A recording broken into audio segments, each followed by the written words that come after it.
Joining me now is best-selling author Douglas Murray. Douglas, the Democratic National Convention is underway, and we are told the Democrats are all about joy, but inside and outside the venue, it appears that the modern left is devoid of joy. There are violent protests from a range of activists outside in Chicago, and inside the convention, we've had plenty of vitriol, including President Biden's manic rant, where he repeated many debunked lies like this. When the president was asked what he thought had happened, Donald Trump said, and I quote, "There are very fine people on both sides. My God." That's what he said. That is what he said and what he meant. That's what I realized. Had to listen to the admonition of my dead son. I could not stay in the sidelines. So I ran. Douglas, even Snopes has debunked this fake news, but President Biden persists with this inflammatory lie even after an assassination attempt almost saw President Trump shot dead. Why do the Democrats persist with this lie? Why are they so tied to this narrative? Absolutely. It's just one of a set of completely debunkable lies that just should have no place in politics. If people want to stop lying in politics, they should start by just not lying themselves. Joe Biden has been using this complete misquotation from what former President Trump said after the Charlottesville appalling scenes there in 2017. He has kept using this claim that Donald Trump simply said fine people on both sides, as opposed to some of the people trying to defend statues in the area were fine people. But Trump went on to say that there was no excuse for the neo-Nazis, white supremacists, and so on who were on show that day. Joe Biden has had plenty of opportunity to correct himself, but he just doesn't. He's determined to stick to the narrative. And if you look at that very strange performance of his last night, it's a complete replica of performances he's done before. He talks about Charlottesville. He claims that Donald Trump praised the neo-Nazis. He then cites his late son, Beau. And it's as if Biden knows this will fire himself up, and he hopes will fire his supporters up. It's the same thing with the Democrats trying to claim that former President Trump referred to a bloodbath coming if he comes back, as opposed to a bloodbath for the automobile industry if Kamala Harris were to get in. But, you know, as I say, if people actually care about lying in politics, just don't lie. And these are just straight out, completely verifiable lies that Biden is telling about the person who was his opponent.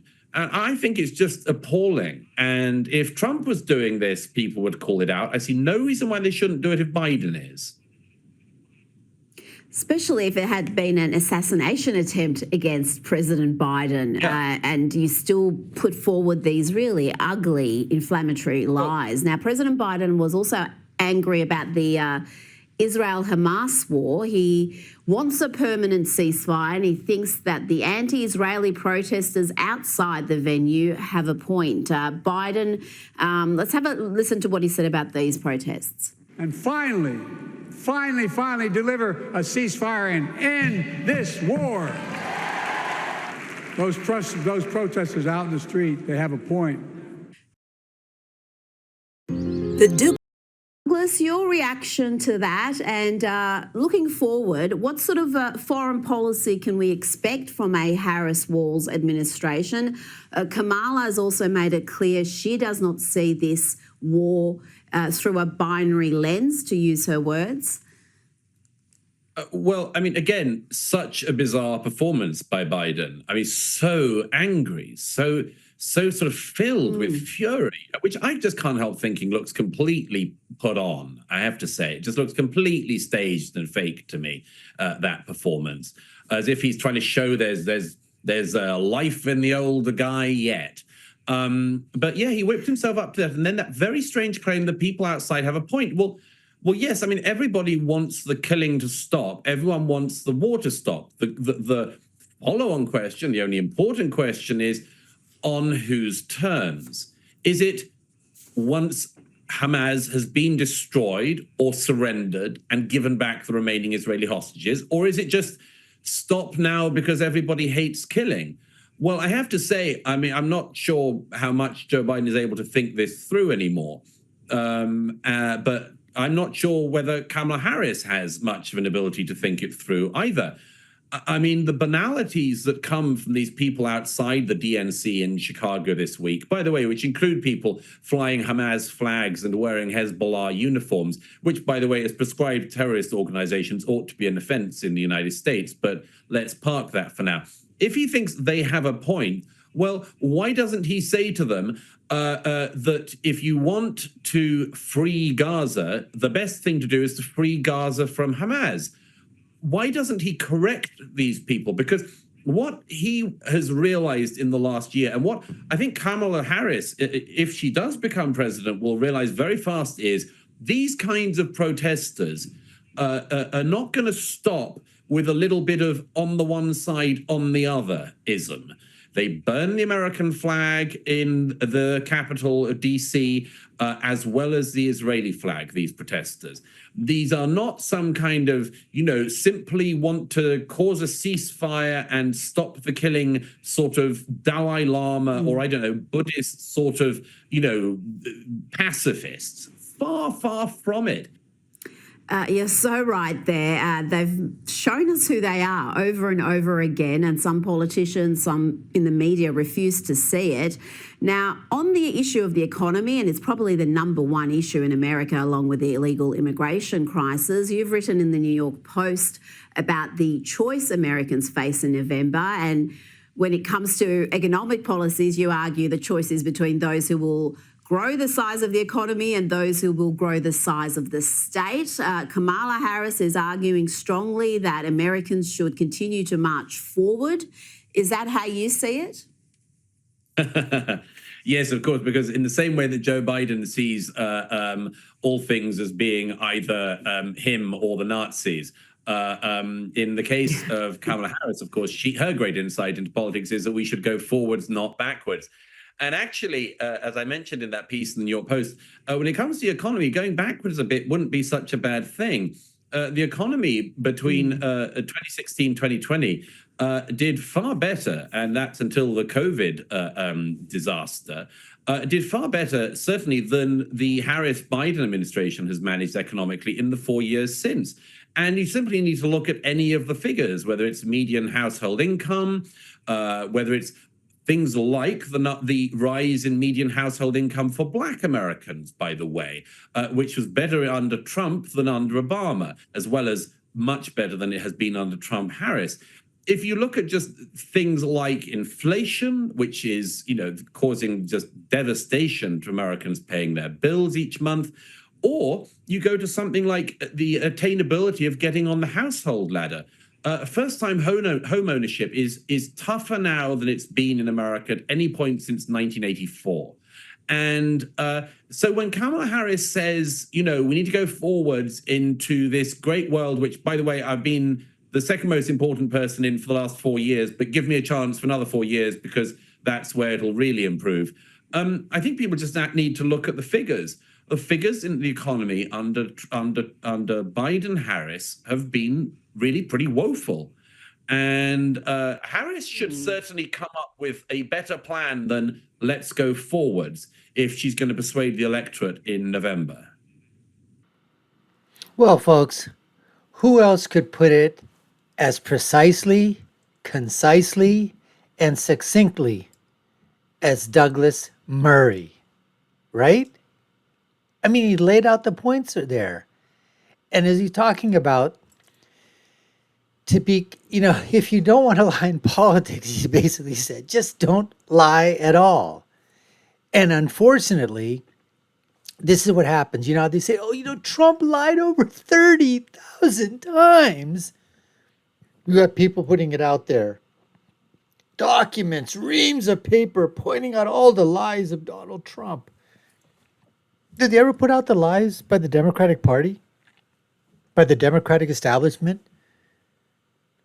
By the mainstream media and their acolytes? The people in academia?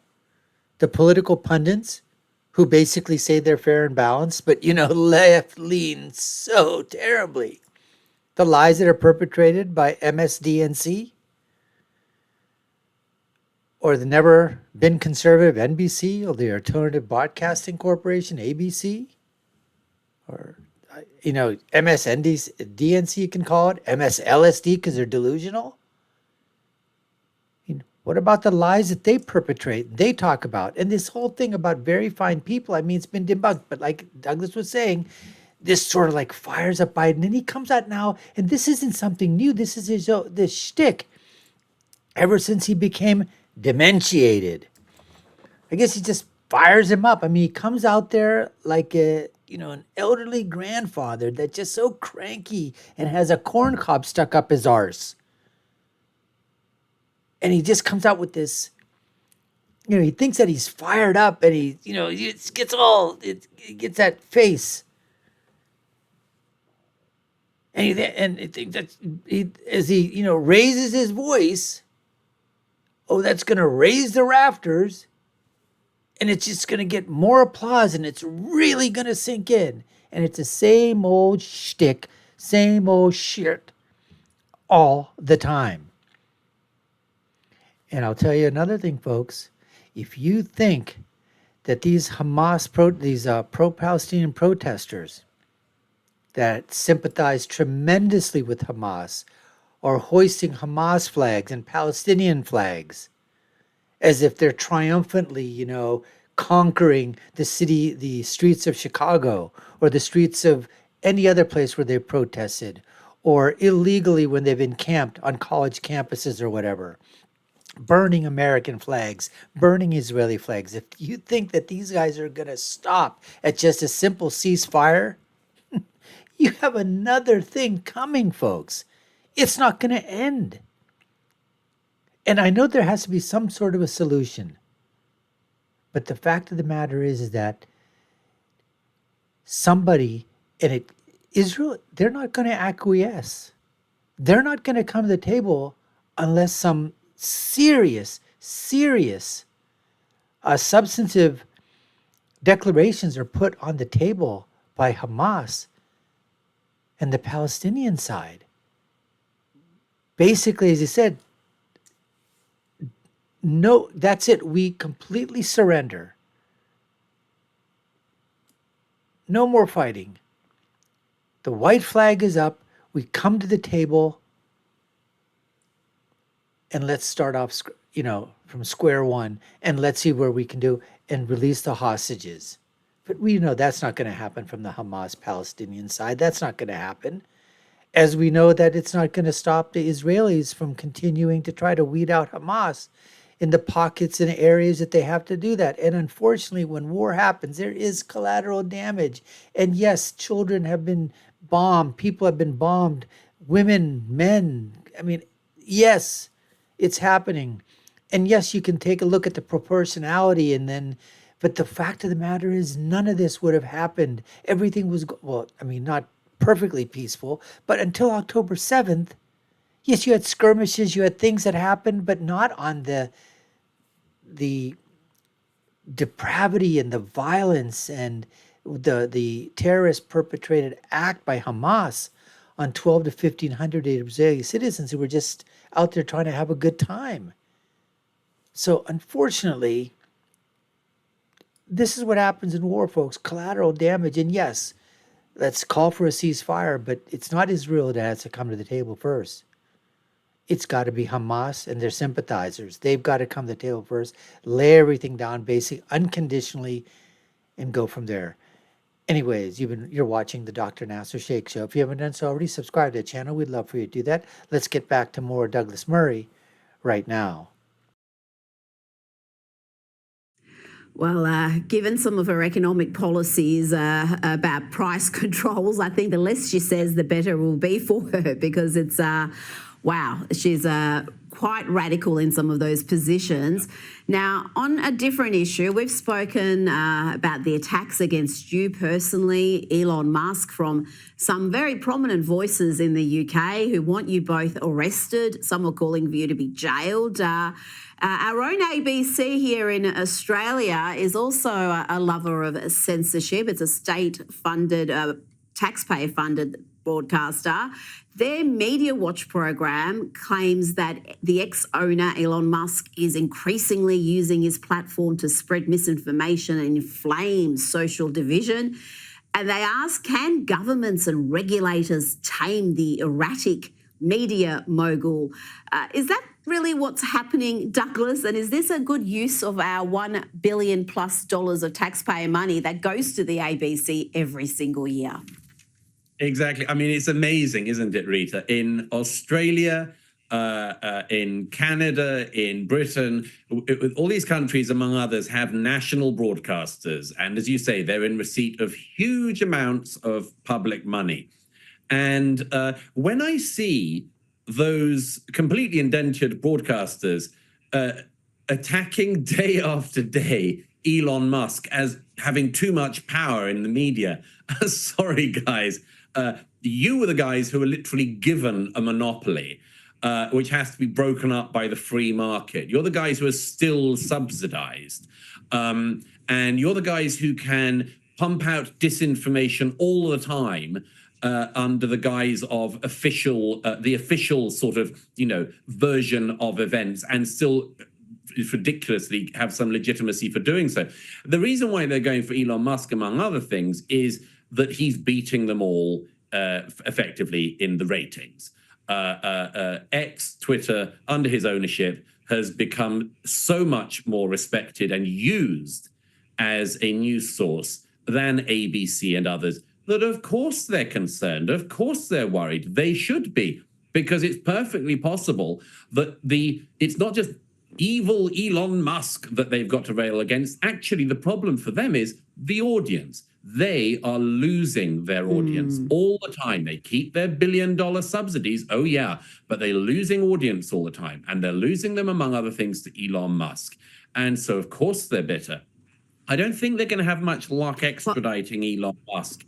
And the few people, complete cranks in the UK who've been calling for some kind of censure of me, I've got a horrible surprise for them. They're not going to silence me either. You might as well give it up, guys. Yeah, well, the assault against free speech in the UK, the two-tier policing, the two-tier justice system there is something that is concerning people around the world. I do wonder if people in the UK realise that a lot of us around the world are looking on in horror. And at a time where in the UK, violent criminals are, including killers, are having their jail times slashed because of overcrowding, they are prioritising locking up what they call far-right extremists. Let's hear here from Mark Fairhurst on the BBC. We will guarantee a prison cell. We will make sure that those people who need to be in prison will be in prison, not necessarily in the area where they live. They may be 200-300 miles away from home, but we will guarantee people a prison cell. Douglas, you've written in The Spectator about the persecution of the plebs, as you've put it. Explain what you mean by that and this assault against free speech in the UK. And it really is, I think, quite effective, because you're seeing people being arrested for online posts, for retweeting something, for attending a rally that was violent, even if they didn't participate in any of the violence. You can see why people are refraining from saying what they think.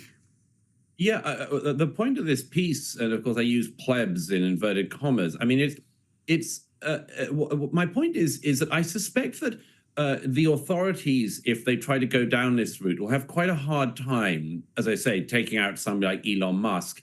And they'd have a hard time taking out, in that case, I cited Rowan Atkinson, the great comedian, who some years ago defended the speech laws in the UK against further encroachment against the freedom of speech in Britain. As Rowan Atkinson said then 10 years ago, he said, I don't think they're going to kind of come for me.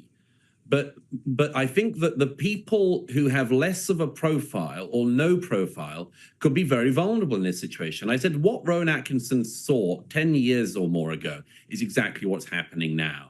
Because actually what's happening is that, as well as, by the way, the sudden discovery that our prisons have got masses of room in them, apparently, and the discovery by the police, who can't solve a burglary in most areas in the UK and haven't for years, their discovery that they can be a really crack hit squad when it comes to policing Twitter is an amazing discovery for them. And apart from anything else, it makes their lives a lot easier. It's quite difficult, not that difficult, but it's quite difficult to chase down career criminals who are routinely burglaring villages and cities in the UK. Relatively easy, by contrast, just knock on somebody's door and say, I see that you retweeted this thing and it's regarded as being hate, so come with me. But it's not much of a laugh for the people whose lives are destroyed. And here's the thing. There have been people in recent weeks in the UK who said terrible things online. There were some people who definitely said racist things online. There are other people who retweeted things, including information in the wake of the Southport murders that turned out not to be true. But what an amazing direction the resources of the police are put in. Weeks after the Southport stabbings of the 3 girls slaughtered at a Taylor Swift dance party, we don't know almost anything about the killer, the alleged killer, as I have to say. The court system will probably take a very long time to bring him to justice. The media, by the way, doesn't seem to be particularly bothered about him or his identity or anything that might have inspired him to this act of terror. That's all sort of fallen away. What they have managed to focus on is people retweeting things that turned out not to be true in the wake of that. Oh, and those people have had special courts set up for them and all-night sittings and more, and the jail cells have been found for them. Well, how about speeding up justice when it comes to, for instance, slaughtering young girls at a Taylor Swift dance party? But you can lock up. You know, it's getting very, very scary with these speech laws in the United Kingdom.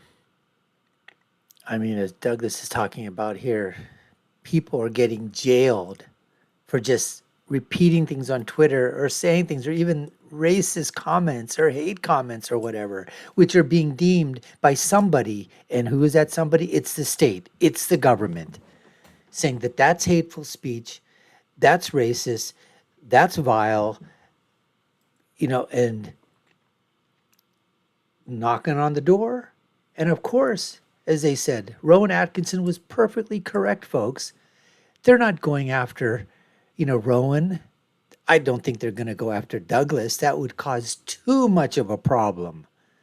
But you want to go against, you know, the plebes, the serfs, the vassals, the regular people, right? Flyover country.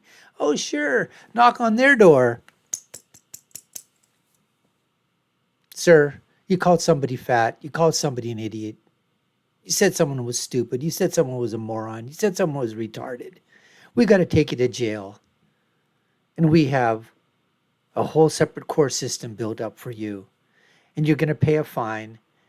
And then we're going to put you in a jail cell that we said we don't have any room for. We're going to let out some murderers go through. But because you said something bad, we're going to throw you in jail. But that, unfortunately, folks, is what is happening because they don't have First Amendment laws or a Second Amendment for that matter. Thank God we have both of those and even more here in the United States of America. But even that is being encroached upon by the left and the Democrats. We all know what they would like to do. The only type of speech they would like is the speech that they deem is necessary. We all know that. Anyways, folks, we appreciate you taking the time to watch. You've been watching the Dr. Nasser Sheikh Show. I've been your host. My name is Dr. Nasser. If you haven't done so already, subscribe to the channel, like, share, and follow. You all know what to do. Take a look at our other links above and below. My final thought is always, when you're right, and when you're left, you're wrong. Until next time, folks, take care and stay safe.